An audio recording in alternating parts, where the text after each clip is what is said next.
10% ang tubo kada buwan, ha? Kung sa akin kayo mangungutang, kaya mo ba yon? 10%?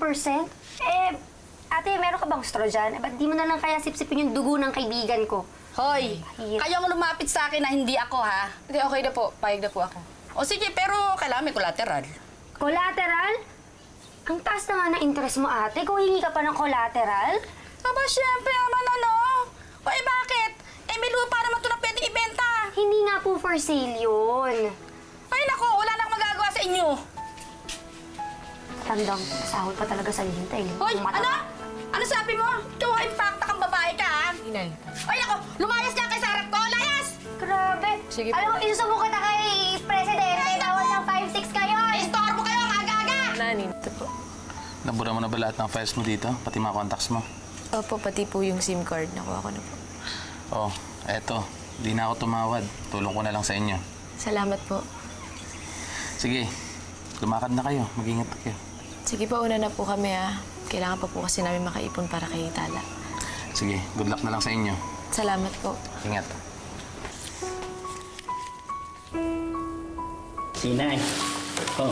Ilagay mo na ito dyan. Ay, eto. Idagdag mo to. Bibili ko sana yung tira-tira yan. Salamat po. Kunin mo rin. Salamat po, Alidero. Marami tayo. Silig. Idagdag mo na rin to. Salamat, Badong. Laking halaga to. Bumper.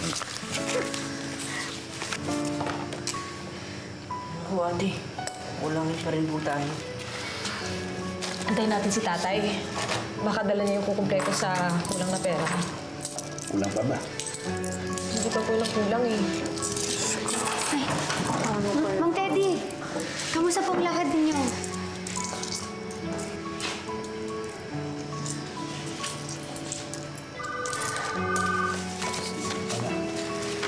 Hello, Nay.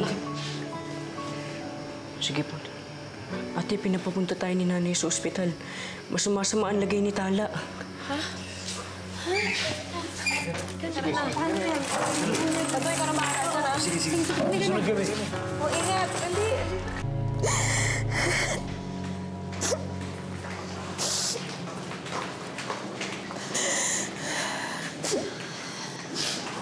Tay, kamusta daw po lagay ni Tala? Lalong lumalala yung lagay ni Tala. Pag hindi natin siya nadala sa Maynila ngayon, nakatuluyan na siyang mamatay. Hindi ako papayag at alam ko hindi rin kayo papayag. Kung natin pabayaan si Tala.